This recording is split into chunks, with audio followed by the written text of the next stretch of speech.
নমস্কাৰ সকলোকে স্বাগতম জনাইছো মোৰ ইউটিউব চেনেলৰ অন্য এটি ভিডিঅ'লৈ আশা কৰো সকলোৰে ভাল আজি মই বনাবলৈ গৈ আছো মাছৰ টেঙা আমাৰ অসমীয়া খাদ্য সম্ভাৰত এনেকুৱা বহুত ৰেচিপি আছে তাৰ ভিতৰত অন্যতম হৈছে মাছৰ টেঙা মাছৰ জোল বা মাছৰ টেঙা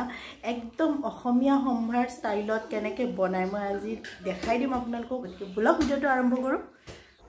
বন্ধু বান্ধৱীসকল মাছ টেঙাৰ মৌলিক ইনগ্ৰেডিয়েণ্ট হৈছে মাছ যেটো মই ভাজি লৈছোঁ তাৰপিছত লাগিব টেঙাৰ ভিতৰত মই থেকেৰা টেঙা লৈছোঁ 3 বা 4 পাত এনেদৰে ভিজাই থৈ দিব সৰিয়হ ল'ব 3 চামুচ বা 4 চামুচ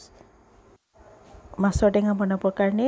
তেল একদম কম পৰিমাণে দিব টেঙাৰ কাৰণে তেল বেছি দৰকাৰ নহয় তাৰপিছত সৰিয়হ 2 চামুচ বা 3 চামুচ দি এনেকৈ ফুৰণ মাৰি লগালগ ঢাকনি মাৰি দিব কাৰণ সৰিয়হকেইটা ফুটি যাব এয়া হৈ গ'ল ফুটি গৈছে চাৰিওফালে সিঁচৰিত হৈ গৈছে এতিয়া মই তিয়াই থোৱা টেঙাখিনি ডাইৰেক্ট ফুৰণত দি দিম আৰু আপোনাক যিমানখিনি পৰিমাণে পানী লাগে বা আঞ্জা আপুনি যিমানখিনি কৰিব বিচাৰে সেই অনুযায়ী আপুনি পানী দিব এয়া চাওক মোক এইখিনি মানে আঞ্জাৰ দৰকাৰ 3-4 জন মানে খাব পৰা গতিকেখিনি দিব তাৰপিছত নিমখ হালধি দিব একদম সিম্পল নিমখ হালধি দিয়াৰ পিছত ধুনীয়াকৈ অকমান লৰাই দিব আপোনাক যিমানখিনি সোৱাদ অনুসাৰে প্ৰয়োজন হ'ব সেইখিনিহে ব্যৱহাৰ কৰিব তাতকৈ বেছি নকৰিব ভালদৰে লৰাই দিয়াৰ পিছত আপুনি এটা বাটিত 2 বা 3 চামুচ পিঠাগুৰি ল'ব পিঠাগুৰি যদি আপোনাৰ নাথাকে তেতিয়াহলে ময়দা বা কৰ্ণফ্লোৰ ল'ব 2-3 চামুচ মানে ল'ব লৈ আপুনি ধুনীয়াকৈ পানী অকমান দি পেলাই একেবাৰে ঘুটি থাকিব যাতে পানী দিয়াৰ পিছত আপোনাৰ পিঠাগুৰি বা ময়দাখিনি গুট নামাৰে গুট মাৰিলে আপোনাৰ গুট ভাঙিবৰ কাৰণে বহুত দিগদাৰি হয় সেইকাৰণে আপুনি লগতে পানী দিয়াৰ লগতে এনেকৈ লৰাই যাব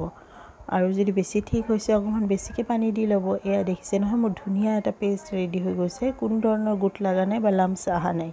চাই লওক আৰু এনেকুৱা কৰি আপুনি আঞ্জাখিনিত ডাইৰেক্টলি ঢালি দিব এয়া চাওক মোৰ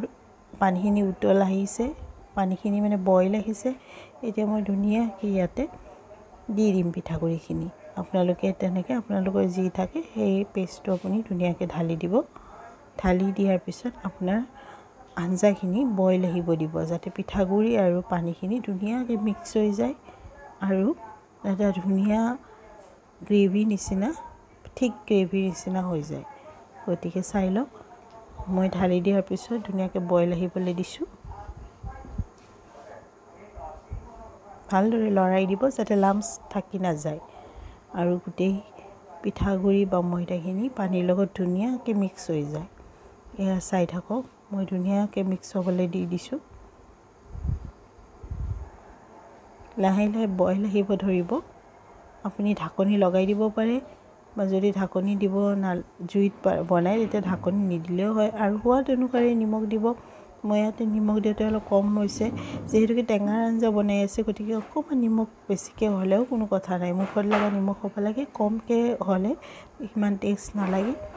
আৰু হালধিটোও পিছত লাগিছে যে মোৰ আঞ্জাখন বগা হৈ গৈছে গতিকে মই হালধিও এক্সট্ৰাকৈ এড কৰি দিছোঁ এয়া চাই লওক হালধিখিনি দি ভালদৰে ধুনীয়াকৈ লৰাই দিব আৰু ভালকৈ বইল আহিব দিব চাই লওক আপুনি ঢাকনি মাৰিও দিব পাৰে যদি গেছত বনাই আছে আৰু যদি জুইত বনাই আছে ধুনীয়াকৈ উতল আহিব দিব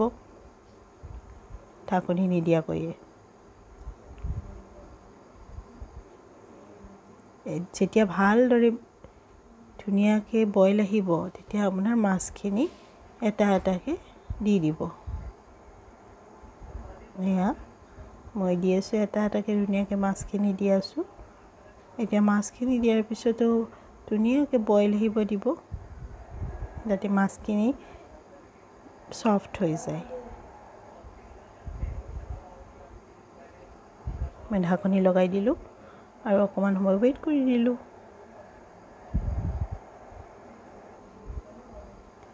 মোটামুটি 5 মিনিটমান ৱেইট কৰাৰ পিছত চাওক কেনেকুৱা ধৰণৰ এটা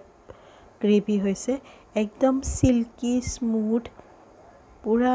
আপোনাৰ জিভাৰ পানী অহাৰ নিচিনা টেঙাৰ আঞ্জা হৈ গৈছে মানে একদম অসমীয়া খাদ্য সম্ভাৰত যিটো টেঙাৰ জোল বুলি কওঁ আমি সেই টেঙাৰ জোলটো একেবাৰে ৰেডি হৈ গৈছে কালাৰ টেক্সচাৰ সবখিনি ধুনীয়া খুব ধুনীয়া গোন্ধ আপোনালোকে ভিডিঅ'ত গোন্ধটো নাপাব মোৰ কিচেনৰ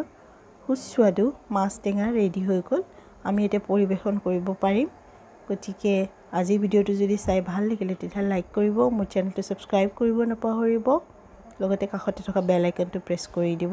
thank you so much for watching bye bye